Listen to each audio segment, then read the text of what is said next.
Assalamualaikum warahmatullahi wabarakatuh. Waalaikumsalam warahmatullahi wabarakatuh. Selamat pagi. Pagi. Sebelum mulai pembelajaran, marilah kita berdoa semoga hari ini diberi kelancaran. Berdoa dipersilahkan. Selesai? Gimana kabarnya? Alhamdulillah. Apakah hari ini ada yang tidak berangkat? Nihil. Nihil ya, oke. Sebelum pembelajaran dimulai, Ibu mau minta tolong ke kalian, silakan cek kanan sama kirinya. Adakah sampah? Ada? Kalau ada sampah silakan buang keluar ke tempat sampah. Aman? Aman. Terkait dengan fokus dalam belajar, kalian memang harus fokus dan semangat belajar karena Imam Syafi'i pernah menyatakan bahwa bila kamu tidak tahan lelahnya belajar, maka kamu akan menanggung perihnya kebodohan. Ngomong-ngomong soal sukses dan lelah belajar, karena masih pagi, ngantuk, gimana kalau kita ice breaking sebentar? Lakukan yang Ibu katakan, perhatikan yang Ibu lakukan. Tangan ke depan, tangan ke samping, ke atas, depan, atas, depan, putar, pegang mata. Sudah mata semua. Oke, berarti sekarang sudah fokus ya? Sudah. Siap belajar? Siap. Ada yang masih ingat kemarin pelajarannya tentang apa? PPH pasal 21. PPH pasal 21. Kalau kemarin pelajarannya tentang PPH pasal 21, apa sih PPH pasal 21 itu? Ada yang mau mengomentari? Ya, silahkan. PPH pasal 21 adalah pajak yang dikenakan atas penghasilan yang diterima oleh wajib pajak karena pekerjaannya. Terus, kalau misalnya PPH pasal 21 itu kan dihitung. Cara menghitungnya gimana? Ada yang mau berpendapat? Ya, silahkan. Cara menghitung PPH pasal 21 adalah menghitung penghasilan neto, menghitung PTKP, dan dilanjutkan menghitung tarif PPH yang benar. Betul sekali. Nah, hari ini kita mau belajar step selanjutnya dari setelah kita tahu pajak dan penghitungan pajak. Stepnya adalah dihitung, disetor, kemudian dilaporkan. Nah, penyetorannya itu kita menggunakan yang namanya surat setoran pajak. Karena kemarin kita sudah belajar tentang PPH pasal 21, hari ini kita belajar tentang SSP PPH pasal 21. Adapun kompetensi dasar yang harus kalian capai hari ini itu yang pertama, menerapkan prosedur pengisian surat setoran pajak PPH orang pribadi. Yang kedua, melakukan pengisian SSP PPH orang pribadi. Adapun tujuan pembelajarannya, yang pertama, setelah mengamati media pembelajaran melalui PowerPoint dan video, peserta didik mampu menguraikan pengertian surat setoran pajak dengan baik. Kemudian kalian mampu menganalisis prosedur pengisian SSP PPH orang pribadi dengan baik. Selanjutnya kalian mampu merekonstruksi prosedur pengisian SSP PPH orang pribadi dengan baik. Terakhir, kalian bisa mampu melakukan pengisian SSP PPH pasal 21 atau orang pribadi dengan baik. Sampai sini paham? Oke, model pembelajaran nih yang akan kita lakukan hari ini itu tanya jawab, diskusi, dan sedikit penugasan. Kemudian teknik penilaiannya adalah tes dan unjuk kerja. Kita langsung masuk ke pembelajarannya. Oke, sekarang silahkan dibuka buku tulis dan alat tulisnya. Ibu punya video di sini. Silahkan kalian catat hal-hal yang penting dan hal-hal yang tidak kalian pahami. Bisa? Bisa. Silahkan.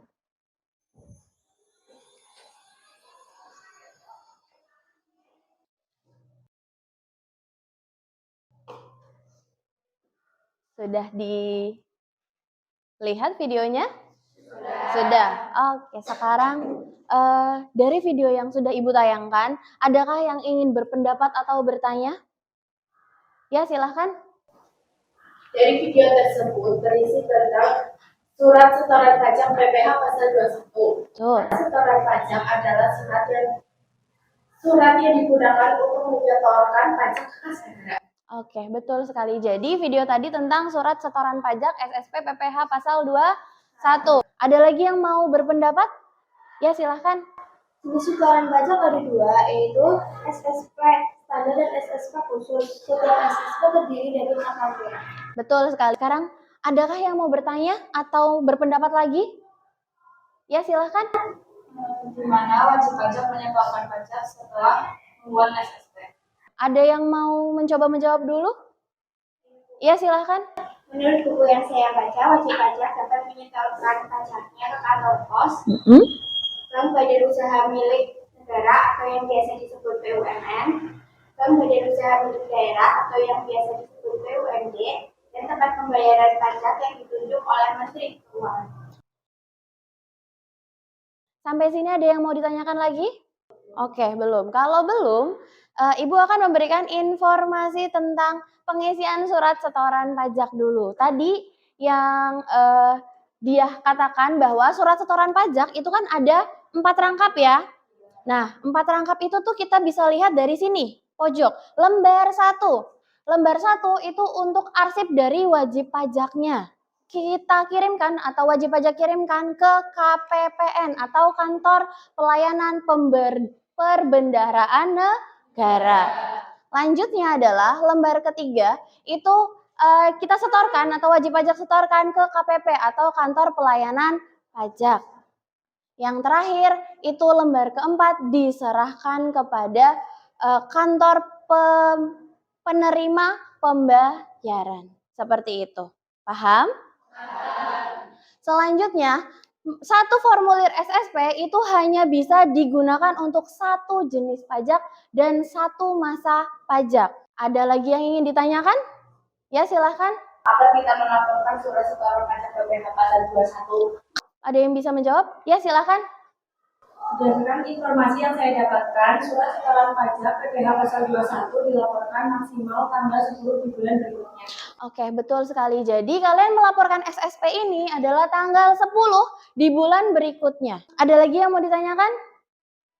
Belum? Kalau belum, Ibu yang gantian nanya. Pada SSP itu bagian bawah ada pengisian tanda tangan. Betul? Nah, di tanda tangan itu siapa sih yang berhak sebenarnya untuk menandatanganinya?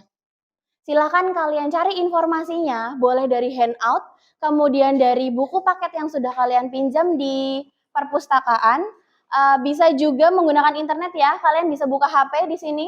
Terus jangan lupa juga berdiskusi dengan temannya. Ada yang bisa menjawab atau mencoba menjawab? Ya, silakan.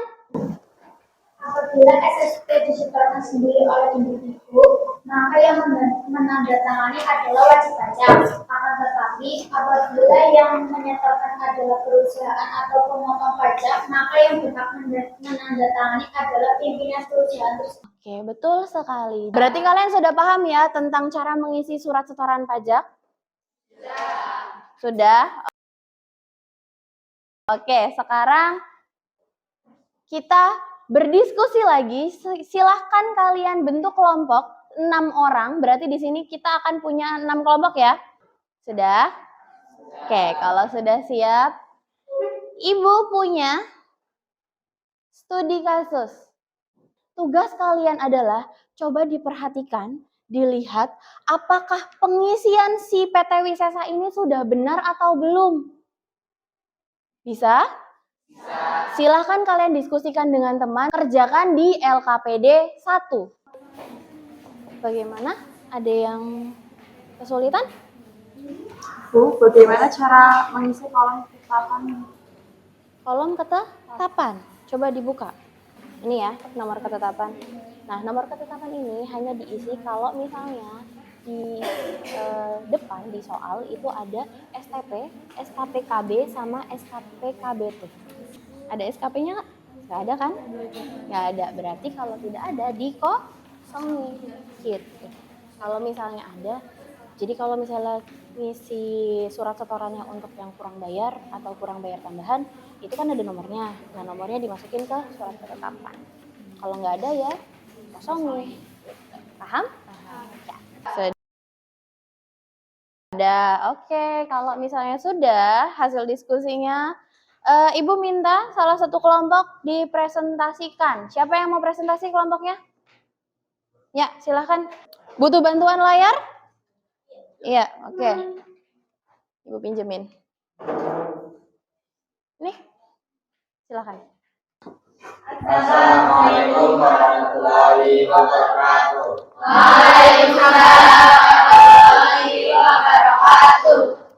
Dirinya kami akan mempresentasikan hasil diskusi kelompok kami yang akan dijelaskan oleh Berdasarkan informasi di atas, hasil diskusi kelompok kami yaitu yang pertama permasalahan yang terjadi dan penyebab kesalahan pengisian surat setoran pajak PPh pasal 21. Seharusnya pada kolom NOP dan alamat OP-nya dikosongin. Di sini malah diisi. Terus kode jenis setoran. Seharusnya kode jenis setorannya yaitu 100 bukannya 200. Nah. Kemudian. Di sini tertera masa pajaknya Januari, tapi seharusnya itu pada bulan Februari. Tanggal penyetoran di sini tertera 10 Februari 2020. Seharusnya yaitu 10 Maret 2020. Dan juga di sini belum ada tanda tangan serta stempelnya. demikian penjelasan dari Ibu Jati. Mungkin dari teman-teman ada yang mau menanggapi atau ada pertanyaan, silakan. Ya, silakan. Mengapa kolom NOP pada pengisian surat setoran pajak termasuk kesalahan dan malah harus tidak diisi? Ya, terima kasih atas pertanyaan. Diskusi dan informasi yang kami dapatkan pada pengisian surat setoran pajak PPh pasal 21 tidak menggunakan informasi terkait NOP. Jadi, NOP hanya digunakan pada saat menyetorkan PBB. Terima kasih atas perhatiannya. Oke, beri tepuk tangan buat kelompok yang maju. Dari PT Wisesa itu mengerjakannya kurang tepat. Betul? Betul. Jadi, kita bahas bareng-bareng ya. Surat setoran pajak. Terus tadi NPWP, nama WP, sama alamat sudah benar.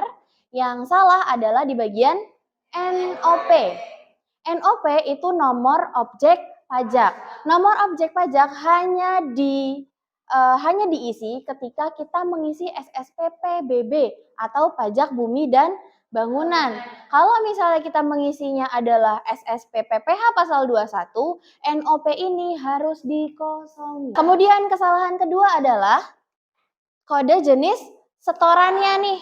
Tadinya 200. Si PT Wisesa itu mengisinya 200 padahal harusnya 100. Lanjut. Tadi datanya adalah dia mengisi untuk bulan Februari. Maka harusnya yang disilang bukan bulan Januari, tapi bulan Februari. Kemudian tanggalnya, masih ingat harusnya mengisi tanggalnya kapan? Tanggal 10 di bulan berikutnya. Kalau ini bulan Februari, maka harusnya di sini tanggalnya berapa? 10 Maret 2020. Ada lagi yang masih kurang? Apa? Betul sekali. Tanda tangan dan stempel. Tanda tangan pimpinannya Siraga Asad. Kemudian ada stempel dari PT Wisesa. Seperti itu. Sudah bisa dipahami? Bisa. Sekarang kita tarik kesimpulan bareng-bareng. Sebenarnya hari ini kita sudah belajar apa saja sih? Gitu. Bisa? Oke, untuk kesimpulan, adakah yang ingin berpendapat? Hari ini kita belajar apa saja? Ya, silahkan. Surat setoran pajak adalah surat yang digunakan wajib pajak untuk melakukan penyetoran pajak yang diberikan kas negara melalui tempat-tempat pembayaran yang telah ditunjuk oleh Menteri Keuangan. Setelah kita tahu pengertian SSP, apalagi yang sudah kita dapatkan hari ini? Jenis surat setoran pajak ada dua, yaitu surat setoran pajak standar dan surat setoran pajak khusus. Ada lagi yang mau menambahkan? Ya, silahkan. Jadi surat setoran pajak terdiri dari 4 angka. Yaitu lembar 1 untuk arsip wajib pajak, lembar 2 untuk kantor pelayanan kependaharaan pajak, lembar 3 untuk ke kantor pelayanan pajak, Dan lembar yang keempat yaitu untuk arsip kantor penerimaan pembayaran. Terakhir, cara mengisinya. Ada yang mau berpendapat? Prosedur mengisi surat setoran pajak PPh pasal 21. Yang pertama, mengisi kolom identitas, mengisi kode akun dan kode jenis setoran, mengisi uraian pembayaran, mengisi masa pajak, mengisi tahun pajak, mengisi nomor ketetapan bila ada, dan mengisi bagian wajib pajak atau penyekap. Sekarang, Ibu mau minta kalian mengerjakan post test. Kalian kerjakan penilaian pengetahuan yang ada di LKPD 2, LK2. Sudah? Di situ ada soal, silakan kerjakan sendiri-sendiri untuk menilai bagaimana kalian sudah paham materinya. Bisa? Ibu beri waktu 10 menit untuk mengerjakannya. Oke, waktunya sudah habis. Sudah? Sudah, silakan LKPD-nya ditutup. Ketua kelas nanti tolong dikumpulkan ya. Ya, oke. Sudah? Sekarang fokus lagi ke Ibu. Pelajaran hari ini sudah selesai, alhamdulillah. Kemudian Ibu minta kalian untuk pertemuan depan, kalian tolong cari materi tentang SSP PPh pasal 21, tapi yang online. Dibuat mind maps. Bisa? Oke, mind maps-nya nanti kita bahas minggu depan. Kemudian jangan lupa kalian pelajari lagi materi tentang SSP PPh pasal 21, karena setelah kita bahas tugasnya, kita akan melakukan penilaian keterampilan. Paham? Oke, kalau sudah paham, terima kasih atas partisipasinya hari ini. Semoga ilmunya bermanfaat. Maaf apabila Ibu banyak salah kata atau menerangkannya masih ada yang kurang jelas. Sekian dari Ibu, terima kasih. Wassalamualaikum warahmatullahi wabarakatuh. Waalaikumsalam.